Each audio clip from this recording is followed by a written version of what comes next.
So I was sitting in my room wondering what video I should possibly make next, and that's where this idea came into my head. I thought about it. Does bluelock have a stakes problem? Now, if you guys want more on this, please remember to like and subscribe. Without further ado, let's get right into this video. Now, in the midst of my thinking, I had to think back to early bluelock, and so early to the fact where I'm going to go all the way back to chapter 1, episode 1 of the manga and the anime. The stakes there are already established as brutal and painful, as we see Kira, a character that was probably being built up at that point to all of our heads as like the deuteragonist, like the second main character of bluelock. That's what Kaneshiro framed it as. Like, this guy's going to be a very important character. He's one of the best here. He's literally a star. He's a rising star in Japan. And within the first episode, Kira's the one that gets kicked out. And that immediately rises the stakes because it puts in your head like, wow, if he got kicked out, anyone can get kicked out at any point. And he continues on with these stakes in the first selection as the tension for every match is very high, because if you're not a top 2 team, you're not going through to the next round. And on top of that, if you're not a top scorer who's outside the top 2 teams, you're not going through the next round.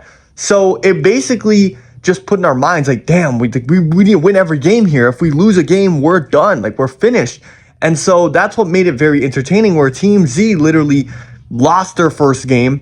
That rises the stakes already because now we can't lose again. And then they don't even win their next game. They draw their next game, which makes it even more entertaining and unpredictable, because you would expect them to win their next game and then be on track. But no, what Kaneshiro does is he makes them draw, and then the next game against the best team is a win or go home, which rose the stakes very high.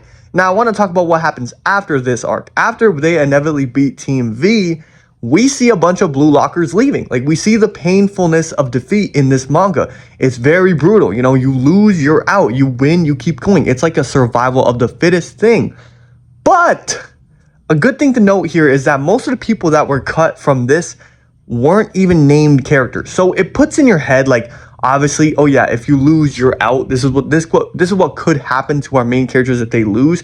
But then it also shows you that this is a small hint for what's going forward, because none of the main characters really got out. Like, nobody we really knew got out other than Kira up to this point. And that's fine. It's only the first arc. Next, we go to the second selection, where we see a lot of stakes in this arc as well. You know, Kunigami literally gets eliminated, one of the part of the main crew.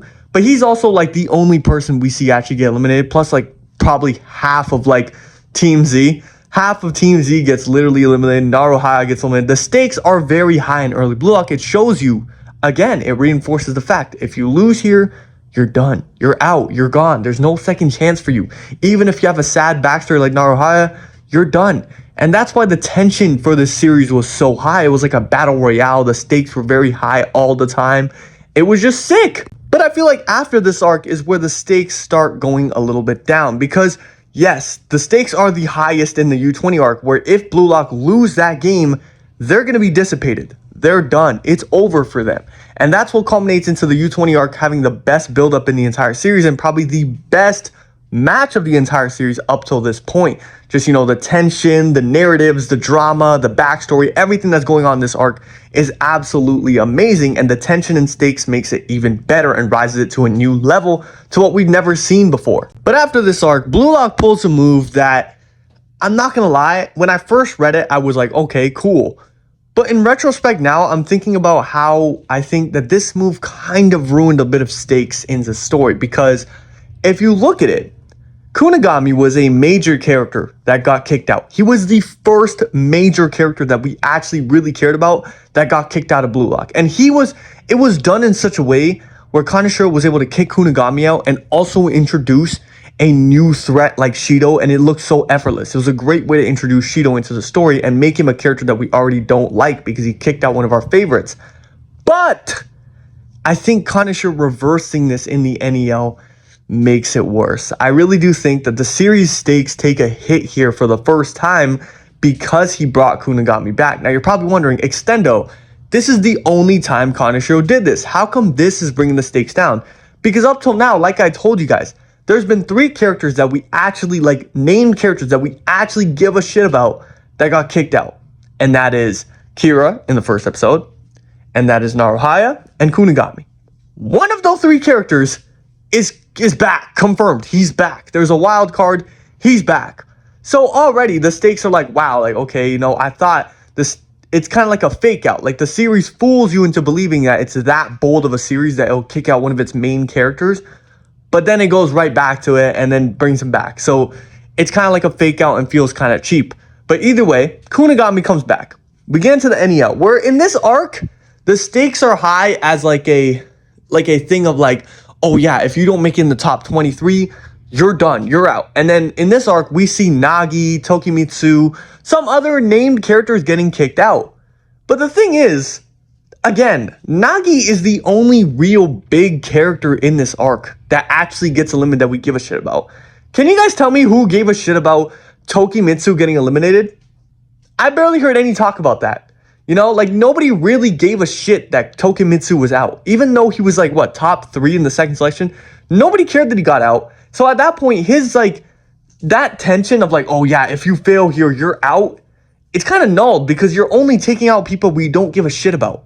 So that's not going to rise the stakes. And I don't think it'll put it down, but it just kind of makes it like, okay, like I don't really care about that. You know what I mean? Now, he did take out Nagi, but here's the second thing. You guys know I'm the biggest Nagi fan out there. I'm going to be so real. He brought Nagi back. And I literally predicted before he brought Nagi back that he was bringing Nagi back. I knew Kaneshiro from the Kunigami thing. Now this is 2 times in a row. From the Kunigami thing and now to this Nagi thing, I knew that Kaneshiro was not willing to take out a very, very main character until probably the end of the series. The end of the series is when we'll actually see some of our main cast losing.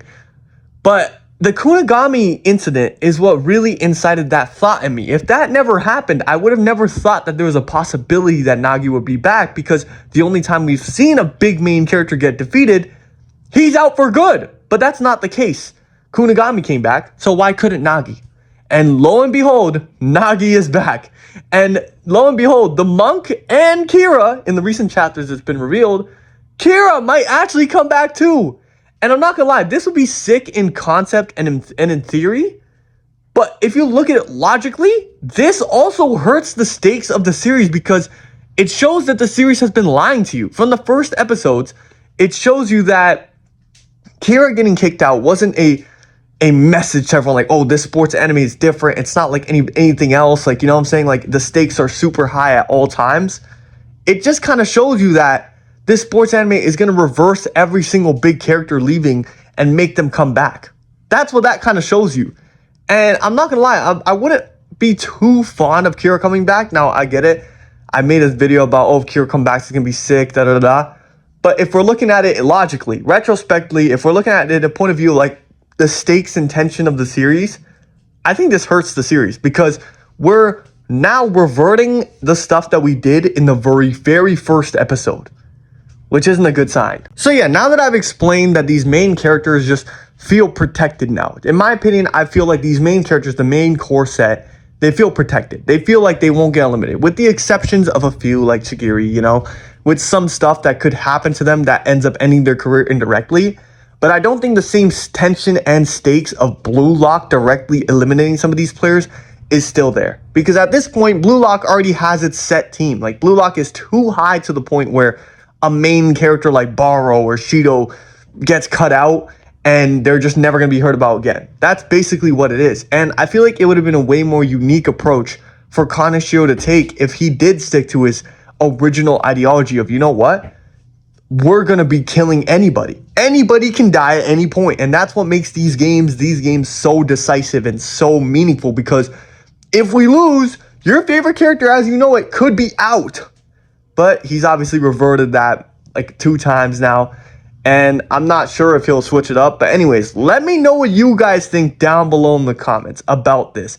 Do you guys think that the stakes in bluelock have gotten worse? Do you guys think the stakes in bluelock have gone down? The tension, the fear of your favorite player getting eliminated? Do you guys think that has gone down, or is that just me? Am I just being delusional? Let me know down below in the comments. If you guys like this type of video, please remember to hit that like and subscribe. And without further ado, goodbye.